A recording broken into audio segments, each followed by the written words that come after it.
Bonjour, je suis Lao Lionel Alex à l'état civil. De mon nom d'artiste, Neoulou Ariel Menelik. Je suis poète slammer, président de l'école des poètes de Côte d'Ivoire.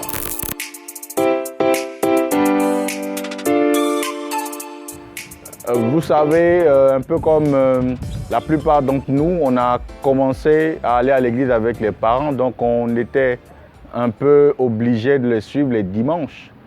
Avec le temps, quand on grandit, on comprend que on se dit qu'on a grandi et puis on se prend certaines libertés. Je ne partais plus à l'église et puis je m'étais dit que je suis assez libre. Je pensais, je me disais qu'on peut ne pas aller à l'église. On peut faire du bien seulement et puis hériter du paradis. On se dit qu'on connaît le Seigneur, mais même si on ne va pas à l'église, ce n'est pas grave. Donc on est rentré dans certaines choses. On jouait aux jeux hasard, ben vraiment, quand je dis jeux hasard, on jouait vraiment. Hein. Pour ceux qui connaissent le Konami, on a joué, on faisait aussi les bagarres. Dans les jeux hasard, il y avait forcément du bruit, c'était une pègre. Il y avait aussi, on se donnait la possibilité de consommer l'alcool, ce genre de choses. Et on cherchait des femmes parce qu'on se disait beau, etc. Et puis on faisait toutes ces choses. Puis avec le temps, progressivement a commencé à naître en moi cette soif de revenir au Seigneur parce que selon mon âme profondément, je sentais qu'il y a quelque chose qui manquait, une soif que ne pouvait remplir véritablement l'argent ou l'amour des frères, l'amour des parents parce que ma famille m'aimait vraiment, m'entourait, etc. Mais il y a quelque chose qui manquait en réalité. Et cette chose-là, l'homme ne pouvait pas nous donner. Et c'est comme ça, dans la période, ma petite amie avec qui j'étais m'a invité un dimanche à l'église.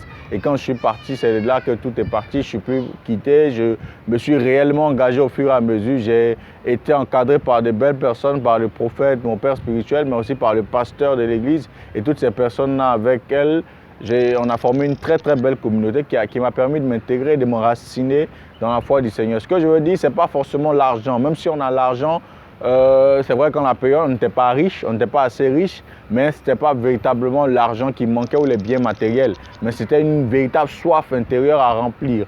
Parce qu'en réalité, nous sommes appelés au Seigneur et quoi qu'il en soit, il ne nous repousse pas parce qu'il a dit qu'il ne repousse pas ceux qu'il a appelés à lui.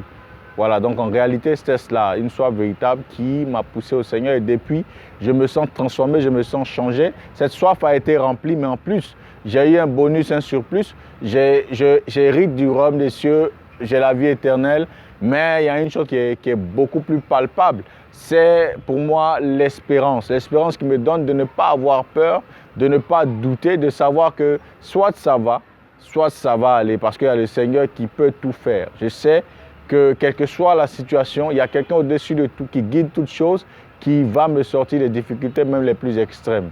Donc je prends la vie avec une certaine positivité, je n'ai pas peur. J'ai la colère qui me caractérisait beaucoup parce que comme je l'ai dit, j'étais beaucoup impulsif, mais l'impulsivité a diminué, a baissé considérablement. Je veux dire, ça me donne maintenant de pouvoir maîtriser celui que je suis et puis ça a transformé ma personnalité. Il y en a des personnes qui me voient et qui me sont étonnées de voir que je suis passé de l'homme que j'étais, celui-là même qui, c'est vrai, intelligent, tout ce qu'il pouvait faire, mais qui était beaucoup dans le jeu des hasards, qui était beaucoup dans la colère. Je parle du Konami, mais je parle aussi du dé.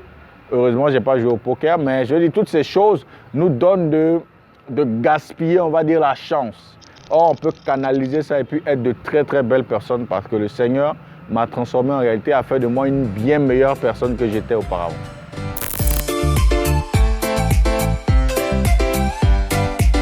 J'entends dire que je peux poser des actions et puis même si je ne suis pas chrétien, je vais accéder au royaume des cieux.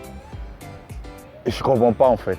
Parce qu'en réalité, il faut comprendre tout de suite qu'il n'y a pas d'orphelin spirituel. Soit on est des dieux, soit on est du diable. Il faudrait comprendre ça avant de commencer.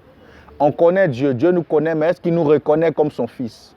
Ceux qui accéderont au paradis, c'est seulement ceux qui auront accepté le Seigneur, qui auront accepté sa parole et qui auront fait de lui leur unique sauveur et Seigneur personnel. Il y a seulement cette condition qui nous permet d'accéder au royaume des cieux. Et ce serait vraiment un gâchis qu'on puisse passer sa vie à poser de bonnes œuvres et finalement finir en enfer ou ne même pas accéder au paradis parce que voilà, on a cru qu'on agissait bien et qu'on agissait dans la voie du Seigneur.